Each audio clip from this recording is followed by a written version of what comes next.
Bugun juda muhim masalani tushuntiraman.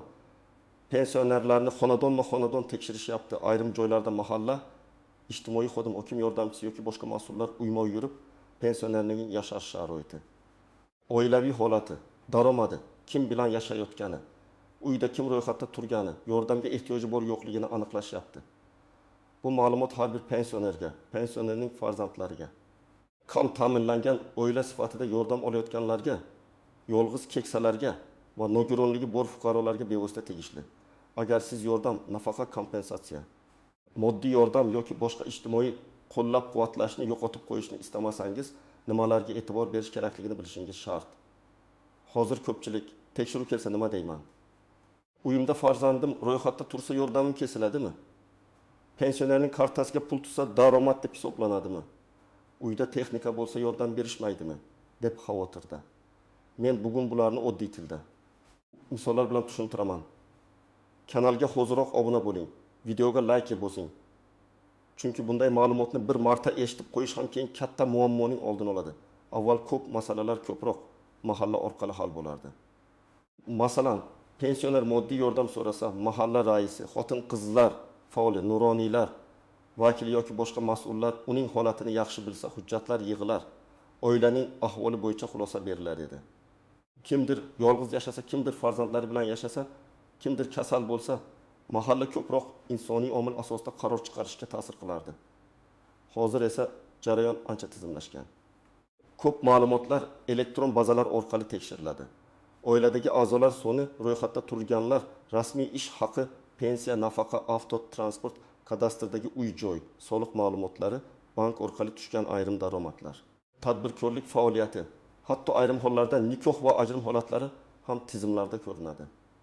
Shuning uchun uyma-uy yurishning maqsadi faqat kimnidir jazolash emas. Maqsad haqiqiy ehtiyojmand odamni aniqlash, yordam noto'g'ri tayinlangan bo'lsa to'xtatish, yashash sharoiti og'ir bo'lsa aksincha qo'shimcha yordam ko'rsatish. Lekin muammo shundaki, ko'pchilik tekshiruvning ma'nosini noto'g'ri tushunadi. Masalan, mas'ullar kelib uyda kimlar yashaydi deb so'rasa, odamlar mana endi yordamimni kesishadi deb qo'rqib noto'g'ri javob berishi mumkin. Ba'zan pensioner farzandi ro'yxatda turganini yashiradi. Lekin elektron bazada baribir ko'rinadi. Ba'zan aksincha farzandi ro'yxatda turgan bo'lsa ham, u aslida boshqa viloyatda yoki chet elda yashaydi. Ota-onasiga yordam bermaydi. Agar buni hujjat bilan tushuntirmasa, tizim oilada daromad bor deb hisoblab, yordam masalasida muammo tug'ilishi mumkin. Shuning uchun eng asosiy o'zgarish mana shunda og'zaki bilamiz.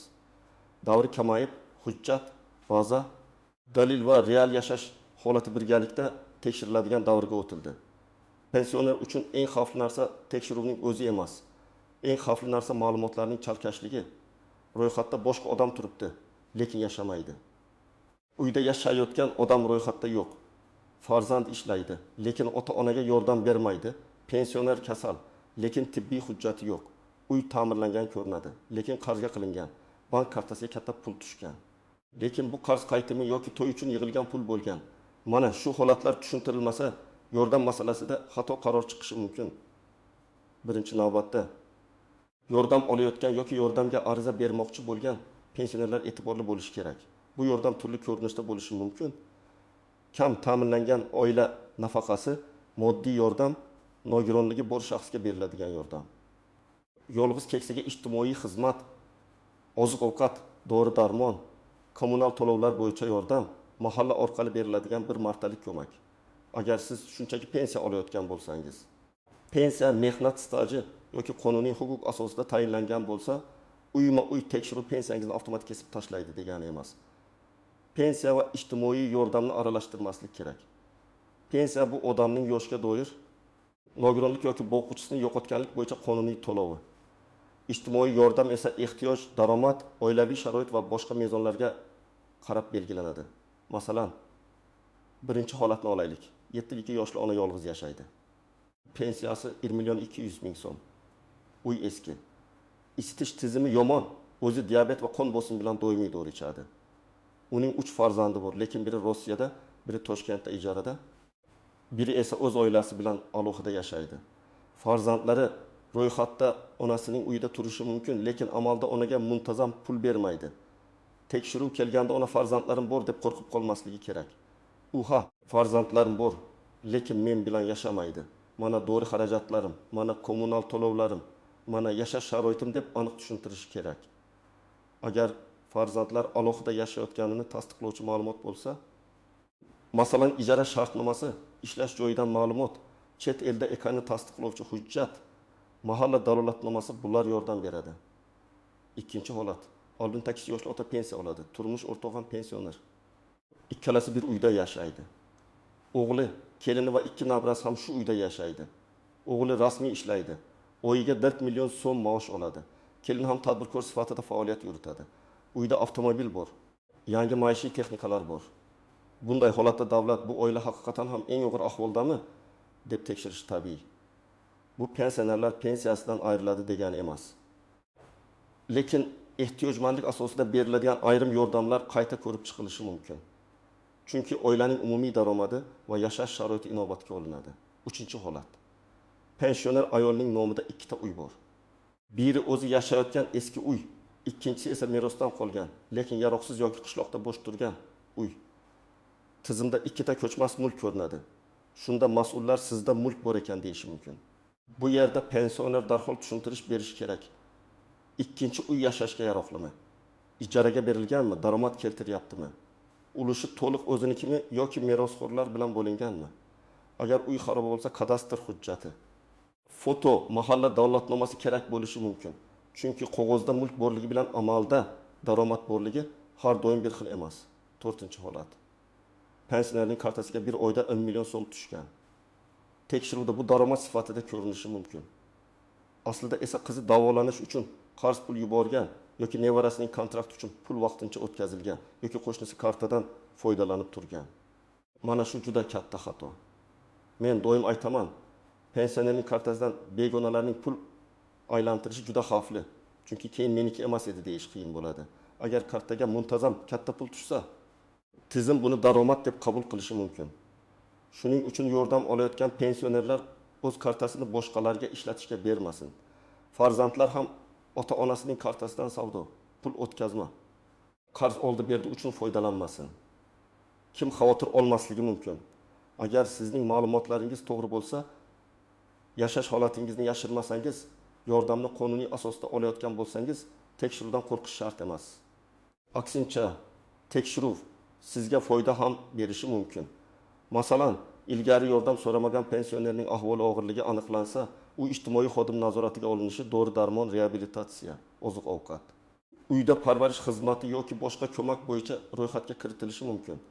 Shuning uchun eshikni ochmaslik, mas'ul odamlar bilan gaplashmaslik, hech narsa bilmayman deyish ham to'g'ri yo'l emas. Lekin albatta xavfsizlikni unutmaslik kerak. Kelgan odamning xizmat guvohnomasini so'rash, qaysi tashkilotdan kelganini bilish, savollarni tushunib javob berish zarur. Eng birinchi nozik jihat. Ro'yxatda turish va amalda yashash boshqa masala bo'lishi mumkin. Ko'p oilalarda farzandlar ota-onasining uyida doimiy ro'yxatda turadi, lekin yillar davomida boshqa joyda yashaydi. Tizim esa ba'zan ro'yxatdagi odamni oila tarkibiga kiritishi mumkin. Agar shu farzandning rasmiy daromadi bo'lsa, pensionerning ehtiyojmandlik bahosida ta'sir qilishi ehtimoli bor. Bunday vaziyatda og'zaki gap yetarli bo'lmasligi mumkin. Mahalla dalolatnomasi, farzandning boshqa joyda ishlashi yoki yashashi bo'yicha hujjat, ijara shartnomasi, chet elda ishlayotgan bo'lsa, migratsiya hujjatlari, pasportdagi chiqish-kirish ma'lumotlari yordam beradi. Ikkinchi nozik shart, farzand borligi avtomatik ravishda yordam berilmaydi degani emas. Ko'pchilik bolang bor ekan, davlat yordam bermaydi deb o'ylaydi. Aslida vaziyat individual baholanadi. Farzand nogiron bo'lishi mumkin, ishsiz bo'lishi mumkin, o'zi ko'p bolali oila bo'lishi mumkin, ota-onadan uzoqda yashashi mumkin, ota-onaga real yordam bermasligi mumkin. Lekin buni isbotlash yoki hech bo'lmaganda dalolatnoma bilan ko'rsatish kerak. Bolam bor, lekin yordam bermaydi degan gapning o'zi ba'zan yetmaydi. Mas'ul xodimlar real holatni ko'rishi va hujjatlashtirishi kerak. 3-nozik jihat, uy sharoiti tashqi ko'rinish bilan noto'g'ri baholanishi mumkin. Masalan, pensionerning uyida katta televizor bor. Tekshiruvchi demak, sharoiti yaxshi deb o'ylashi mumkin. Lekin bu televizorni farzandi 5 yil oldin olib bergan bo'lishi mumkin. yoki to'yda sovg'a qilingan bo'lishi mumkin. Yoki uy ta'minlangan ko'rinadi, lekin ta'mir kreditga qilingan. Pensioner hozir qarz to'layotgan bo'lishi mumkin. Shuning uchun tekshiruv paytida siz sharoitingizni to'liq tushuntiring. Mana bu narsani o'zim sotib olmaganman. Farzandim sovg'a qilgan, lekin har oy yordam bermaydi yoki ta'mirni qarzga qildik. Hozir kommunal va dori xarajatlariga qiynalyapmiz deb aniq ayting. 4-nozik jihat, norasmiy daromad ham savol tug'dirishi mumkin. Masalan, pensioner hovlisida chorva boqadi, sut sotadi, tomorqadan daromad oladi. Agar bu juda kichik daromad bo'lsa, yashash uchun yetmasligi mumkin. Lekin mas'ullar daromadingiz bormi deb so'raganda yo'q deb aytib, keyin ovlida 5 ta qoramol ko'rinsa ishonch yo'qoladi. To'g'risi borni aytish kerak. 2 dona qo'yim bor. Biri o'zim uchun. Ba'zan ozgina sut sotaman. Oyiga taxminan 200-300 ming so'm bo'ladi, lekin dorimning o'ziga 500 ming ketadi. Ya'ni daromadni yashirmasdan xarajat bilan birga ko'rsatish kerak. 5-nozik jihat.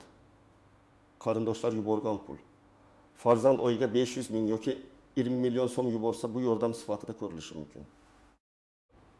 Lekin shu pul ham pensionerning barcha ehtiyojini yo'qadimi yoki yo'qmi? Alohida masala. Masalan, pensionerning pensiyasi 20 million 300 ming so'm, farzandi 50 ming yuboradi. Jami 20 million 400 ming. Lekin u har oy 700 ming dori oladi. 300 ming kommunal to'laydi. Oziq-ovqat narxi baland, qo'shimcha davolanish kerak. Demak, faqat pul tushyapti deb xulosa qilish to'g'ri emas. Siz xarajatlarni ko'rsatishingiz kerak. 6-nozik jihat. Yolg'iz pensioner maqomi. Ba'zi odamlar men yolg'iz yashayman deydi. Lekin ro'yxatda farzandlari, kelini, nabiralari turadi. Yolg'iz yashashni tasdiqlash uchun real holat muhim. Agar siz haqiqatdan yolg'iz yashasangiz, mahalla buni dalolatnoma bilan tasdiqlashi, qo'shnilar guvohlik berishi, ijtimoiy xodim uy sharoitini ko'rishi mumkin. Ammo agar uyda kimdir yashasa-yu yashirmoqchi bo'lsangiz, keyin yordam bo'yicha muammo chiqadi. 7-nozik jihat, hujjatdagi xatolar. Ba'zan pensionerning familiyasi eski hujjatda boshqacha yozilgan, tug'ilgan sanada xato bor. Kadastrda uy boshqa nomda, nikoh yoki ajrim hujjatlari yangilanmagan, nogironlik ma'lumotlari bazaga tushmagan bo'ladi. Shuning uchun men yordamga haqliman, lekin tizim rad qildi degan holatlar uchraydi. Bu vaziyatda janjal qilish emas. Xatoni topish kerak. Qaysi ma'lumot noto'g'ri chiqdi? Qaysi hujjat yetishmadi? Qaysi idoradan ma'lumot olinishi kerak? Shuni aniqlash zarur. Birinchi qadam, uyga tekshiruv kelganda xotirjam bo'ling. Eshikni ochishdan oldin kimligini so'rang. Xizmat guvohnomasini ko'rsatsin. Qaysi tashkilotdan nima maqsadda kelganini tushuntirsin. Agar shubhali odam bo'lsa, mahallaga telefon qiling. Rais yoki ijtimoiy xodimdan so'rang. Hech kimga bank kartangizni, PIN kodingizni, telefoningizga kelgan SMS kodini bermang. Haqiqiy tekshiruvchi sizdan SMS kod so'ramaydi. Kartangizdagi pulni tekshirish uchun telefoningizni olib qo'ymaydi. Pul ber, yordamni saqlab qolib beraman demaydi. Bunday gap bo'lsa, ehtiyot bo'ling. 2-qadam, oilangiz tarkibini oldindan aniqlab oling. Uyda kim yashaydi, kim ro'yxatda turadi, kim vaqtincha ketgan, kim alohida yashaydi, bularni chalkashtirmang. Agar farzandingiz ro'yxatda turib, boshqa joyda yashasa, buni tasdiqlovchi hujjat tayyorlang. Masalan, ish joyidan ma'lumotnoma, ijara shartnomasi. Boshqa mahalladan yashash haqida ma'lumot, chet elda bo'lsa tegishli hujjatlar. Agar hech qanday hujjat bo'lmasa, mahalladan dalolatnoma so'rash mumkin. Falonchi fuqaro amalda bu manzilda yashamaydi degan mazmunda. 3-qadam, daromad va xarajatlaringizni yozib chiqing. Men pensionerlarga doim oddiy daftar tutishni maslahat beraman. Bir betga daromad, pensiya qancha, farzand yordam bersa qancha, tomorqadan tutsa qancha. 2-betga xarajat, dori, oziq-ovqat, kommunal, qarz, davolanish, yo'l kira, parvarish xarajati. Masalan, pensiya 20 million 400 ming, farzand oyiga 300 ming yuboradi, jami 20 million 700 ming. Xarajat. Dori 600 ming. Kommunal 2000 ming. Oziq-ovqat 900 ming, qarz 300 ming. Jami 2 million 100 ming. Shunda ko'rinadi, odamning daromadi xarajatini qoplamayapti. Bu gapni og'zaki emas, chek, retsept, kvitansiya bilan ko'rsatsangiz ancha kuchli bo'ladi. 4-qadam, tibbiy hujjatlarni yig'ing. Ko'p pensionerlar kasal, lekin hujjati yo'q. Belim og'riydi, qon bosimi bor. Yuragim bezovta deyish yetarli emas. Oilaviy poliklinikadan ma'lumotnoma, shifokor retsepti, dori ro'yxati, nogironlik bo'lsa tegishli hujjat, kasalxonada yotgan bo'lsa, epikriz.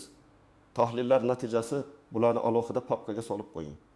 Chunki yordam masalasida sog'liq holati juda muhim omil bo'lishi mumkin. 5-qadam, mulk va ro'yxat masalasini tekshiring. Kadastr hujjatlaringiz joyidami? Uyingiz kimning nomida? Sizning nomingizda boshqa mulk chiqmayaptimi? Eski meros masalalari hal qilinganmi? Buni aniqlang. Agar sizning nomingizda amalda foydalanmayotgan nizoli yoki yaroqsiz mulk bo'lsa, tushuntirish tayyorlang. Agar avtomobil sizning nomingizda bo'lib, amalda boshqaga tegishli bo'lsa, bu ham muammo. Ko'p odamlar mashina o'g'limniki, faqat mening nomimda deydi. Lekin tizimda mashina sizniki bo'lib ko'rinadi. Demak, huquqiy jihatdan bu sizning mulkingiz. Bunday holatlarni vaqtida tartibga keltirish kerak. 6-qadam, bank kartasini ehtiyot qiling. Yordam olayotgan pensionerning kartasi faqat o'z ehtiyoji uchun ishlatilgani ma'qul. Farzandingiz tadbirkorlik pulni sizning kartangizdan aylantirmasin. Agentdan qo'shni qarz olib, sizning kartangizga pul tushirmasin. To'y, ma'raka, savdo, oldi-sotdi pullari sizning kartangizdan o'tmasin. Chunki keyin bu tushumlar daromad sifatida savol tug'diradi. Agar katta pul tushgan bo'lsa, albatta izohini tayyorlang. Kim yubordi? Nima uchun yubordi? Qaytariladigan qarzmi, davolanish pulimi, shartnoma bormi? 7-qadam. Ariza va tushuntirishni yozma qiling. Agar yordam to'xtatilsa yoki rad javobi kelsa, faqat og'zaki shikoyat bilan cheklanib qolmang. Mahallaga, ijtimoiy himoya bo'limiga yoki tegishli tashkilotga yozma ariza bering. Arizada aniq yozing. Men falon manzilda yashayman, yoshim falon, pensiyam falon so'm, sog'ligim bo'yicha falon muammolarim bor. Oilam tarkibi bunday. Ro'yxatda turgan falonchi amalda bu yerda yashamaydi. Yordamni qayta ko'rib chiqishingizni so'rayman. Arizaga hujjat nusxalarini qo'shing. Arizani topshirganda kirim romanini oling yoki elektron yuborsangiz, tasdiqni saqlang. 8-qadam, mahalla bilan aloqani uzmang. Mahalla hamma narsani hal qiladi deb o'ylash to'g'ri emas, lekin mahalla real yashash sharoitingiz bo'yicha muhim ma'lumot bera oladi. Agar siz haqiqatdan qiynalayotgan bo'lsangiz, buni mahalla bilishi kerak. Uyga kelib ko'rishsin, dalolatnoma tuzishsin, ijtimoiy xodimga ma'lumot berishsin. Ba'zi odamlar yillar davomida hech kimga murojaat qilmaydi. Keyin yordam kerak bo'lganda hujjat ham, dalil ham bo'lmaydi. Muammongizni vaqtida bildiring. 9-qadam, agar qaror noto'g'ri bo'lsa, qayta ko'rib chiqishni so'rang. Tizim ham, xodim ham xato qilishi mumkin. Masalan, siz bilan yashamaydigan odam daromadi oilangizga qo'shilib ketgan bo'lishi mumkin. Yoki nogironlik ma'lumoti bazada ko'rinmagan bo'lishi mumkin. Yoki bank tushumi noto'g'ri talqin qilingan bo'lishi mumkin. Bunday vaziyatda hammasi tugadi deb o'tirmang. Sababini so'rang, yozma javob oling, hujjat bilan isbotlang, qayta ariza bering. 10-qadam, yolg'on ma'lumot bermang. Eng katta xato shu, tekshiruvdan qo'rqib, uyda yashayotgan odamni yashirish, daromadni butunlay inkor qilish, mulkni yashirish, hujjatni soxtalashtirish keyin yanada katta muammo keltiradi. Yordam to'xtashi bir masala.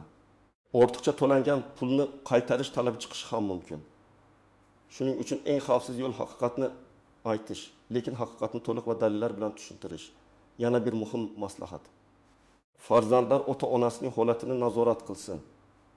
Ko'p pensionerlar hujjat ishini tushunmaydi. Savollarga hayajon bilan javob beradi, nimani ko'rsatishni bilmaydi. Farzandlari, nevaralari yordam bersin. Hujjatlarni papkaga joylasin, doğru cheklarni yig'sin, kommunal kvitansiyalarni saqlasin, ro'yxat va yashash masalasini aniqlasin.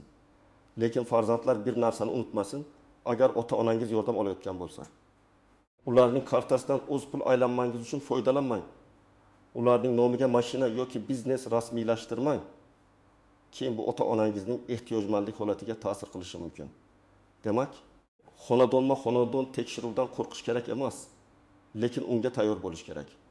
Asosiy masala pensionerning pensiyasini kesish emas, balki ijtimoiy yordam haqiqatan kimga kerakligini aniqlash. Yordamni yo'qotmaslik uchun ma'lumotlaringiz to'g'ri bo'lsin. Ro'yxatda turgan va amalda yashaydigan odamlar masalasini aniqlang. Daromad va xarajatni yozib boring, tibbiy hujjatlarni yig'ing. Bank kartangizni begonalarga bermang. Tekshiruvchilardan guvohnoma so'rang va hamma muhim gapni yozma ravishda rasmiylashtiring. Agar sizda farzandim ro'yxatda turadi, lekin men bilan yashamaydi. Kartamga pul tushgan. Yordamim kesiladimi? Uyim bor, lekin daromadim yo'q. moddiy yordamni qayta tiklash uchun nima qilaman degan savollar bo'lsa, izohlarda yozing. Men keyingi videolarda eng ko'p uchrayotgan holatlarni alohida tushuntirib beraman. Videoga like bosing, kanalga obuna bo'ling va bu videoni pensioni onasi bor tanishlaringizga yuboring. Bitta to'g'ri ma'lumot kimningdir yordami saqlanib qolishiga sabab bo'lishi mumkin.